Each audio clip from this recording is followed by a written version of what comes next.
আজি digital news channel Assam পত্ৰিকা এনিৰ তৃতীয় বৰ্ষপতি।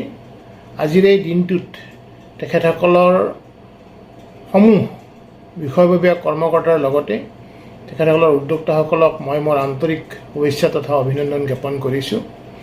বিগত বহু বছৰ ধৰি বিশেষকৈ নামনি অসমত তেখেতসকলে জনসাধাৰণৰ ওচৰত থাকি জনসাধাৰণৰ স্বাৰ্থত বা বাতৰি প্ৰচাৰৰ দ্বাৰা ইতিমধ্যে জনপ্ৰিয় হৈ পৰিছে।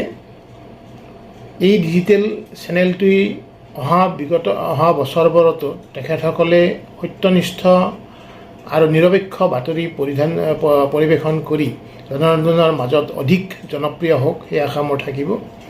লগতে মই তেখেতসকলক অনুৰোধ কৰিম যে সদায় জনসাধাৰণৰ স্বাৰ্থৰ হকে জনসাধাৰণৰ ওচৰত থাকি জনসাধাৰণৰ সুখ দুখ, জনসাধাৰণৰ অসুবিধা সুবিধা, জনসাধাৰণৰ বক্তব্য মন্তব্য আপোনালোকে অসমৰ ৰাইজৰ মাজলৈ নিয়াৰ ক্ষেত্ৰত সদায় সচেষ্ট হৈ থাকক আৰু সেই দৃষ্টিৰে আপোনালোকে কাম কৰক। ধন্যবাদ।